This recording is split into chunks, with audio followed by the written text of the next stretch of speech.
یا الہی ہر جگہ تیری عطا کا ساتھ ہو۔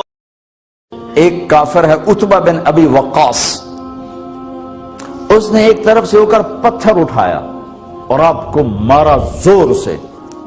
صحابہ کی نظریں تھی تلواروں پر، نیزوں پر، تیروں پر، وہ پتھر نظروں سے نکل گیا، لہذا وہ ان کے اندر کو چیرتا ہوا جا کر میرے نبی کے منہ پر یہاں لگا، اور آپ سیدھا پیچھے ایسے گئے، پیچھے ایک کھڈا تھا، وہ یہاں گردن میں لگا، کنارہ تھا، بے ہوش ہو گئے، دانت بھی ٹوٹ گئے،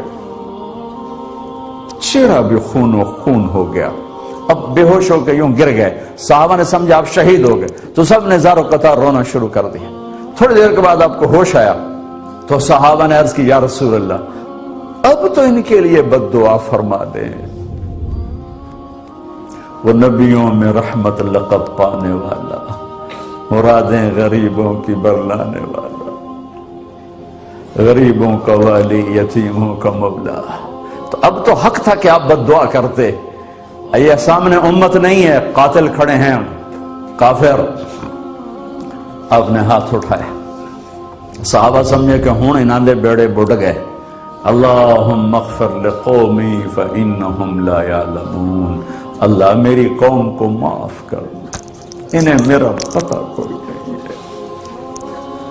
دیکھو میرے بھائیو، جس نے کافروں کے ساتھ یہ ہمدردی کے قتل کرنے والوں کے لیے دعا مانگی تو مسلمان ہو کر ایک دوسرے کو سلام کرنا چھوڑ چکے، ایک دوسرے کے پیچھے نمازیں پڑھنا چھوڑ چکے، ایک دوسرے پر کفر کے فتوے لگا کے بیٹھے ہوئے۔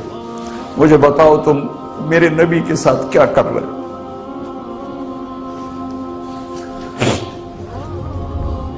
وہ تمہیں فرقوں میں بانٹ کر گئے تھے یا امت بنا کر گئے تھے؟ کیوں اس نادان کھیل میں اپنی زندگی برباد کرتے ہو؟ کیوں نہیں مسلمان بن کے رہتے ہو؟ اس امت میں اختلاف شروع سے ہے، ہمیشہ رہے گا، یہاں تک نہ جاؤ کہ ایک دوسرے پر کفر کے فتوے۔ جنت میں کون جائے گا؟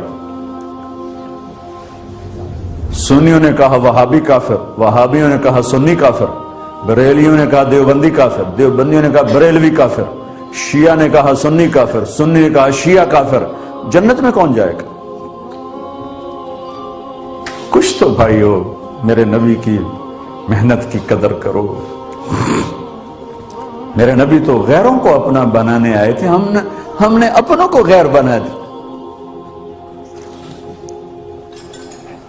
جو نفرت کی آگ وہاں بھڑک رہی ہے یہاں مت بھڑکاؤ۔ جاؤ میرے دیس میں دیکھو کتنے سر کٹ چکے، کتنے سہاگ اجڑ گئے، کتنی مائیں بے آسرا ہو گئیں، کتنی جوان بیٹیوں کی مانگ ویران ہو گئی۔ کیا اسی کا نام اسلام ہے؟ اسی کا نام عشق رسول ہے؟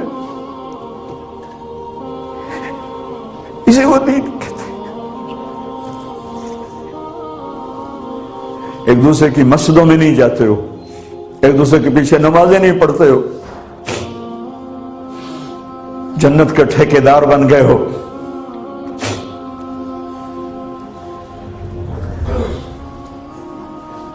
میرے نبی تو عبداللہ بن ابی کا جنازہ پڑھانے کھڑے ہو گئے تھے، جس کا کفر ابو جہل سے بھی بڑا ہے۔ ابو جہل اوپر کی دوزخ میں، عبداللہ بن ابی سب سے نیچے کی دوزخ میں ہے۔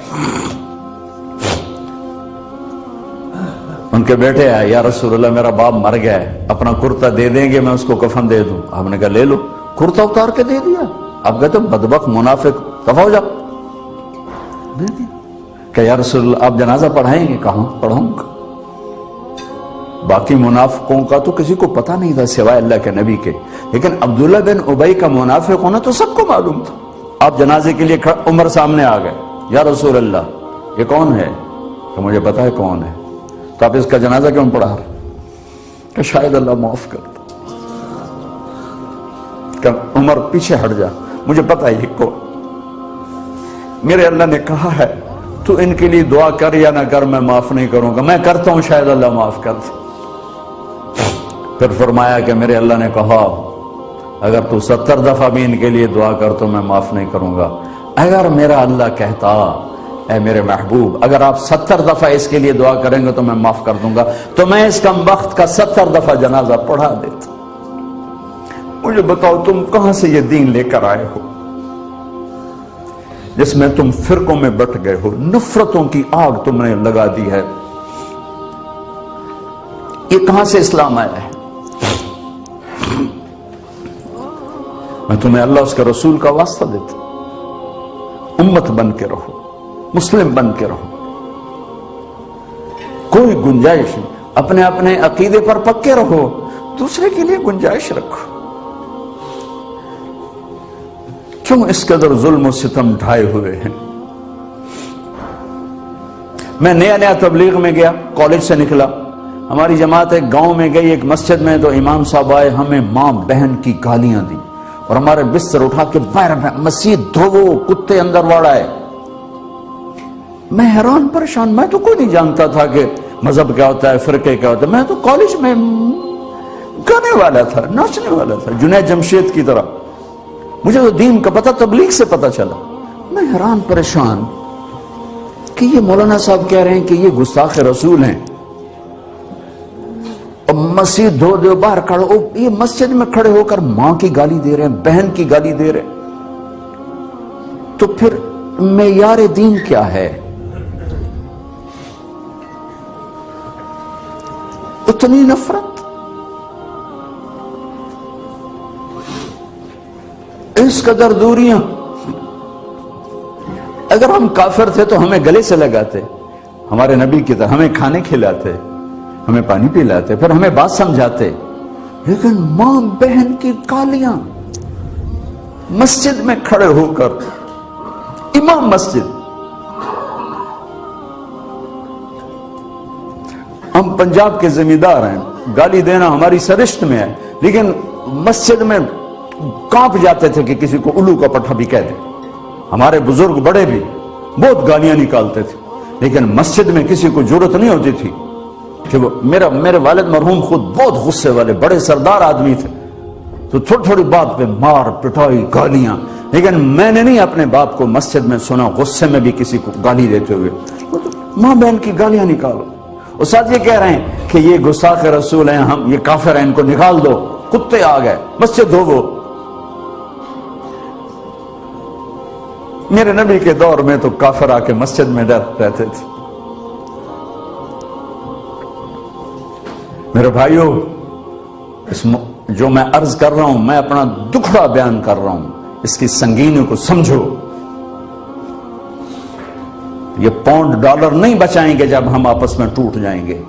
اللہ نے مجھے دنیا میں پھرنے کا موقع دیا, بار بار دیا, اسی تبلیغ کے سلسلے میں. سب سے زیادہ میں اسپین میں جا کے دکھی ہوا, اور میرا دکھ یہ نہیں تھا کہ ہماری یہاں 800 سال حکومت تھی اور ختم ہو گئی. میرا دکھ یہ تھا, میں اس پہ رویا مسجد قرطبہ میں,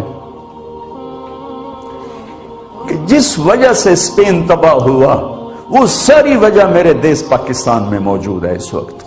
اور ہوش نہیں ہے کسی کو. مذہب پر لڑائی, سیاست پر لڑائی, دین پر نفرت, سیاست پر نفرت, قوم پہ نفرت, صوبے پہ نفرت, پیشے پہ نفرت, نفرت نفرت نفرت. میرے نبی نے پوچھا اسلام کا سب سے مضبوط عمل کیا ہے؟ صحابہ نے کہا نماز, آپ نے کہا نہیں. صحابہ نے کہا جہاد, آپ نے کہا نہیں. صحابہ نے کہا روزہ, آپ نے کہا نہیں. صحابہ نے کہا حج, آپ نے کہا نہیں. کہ یا رسول اللہ پھر آپ بتائیں.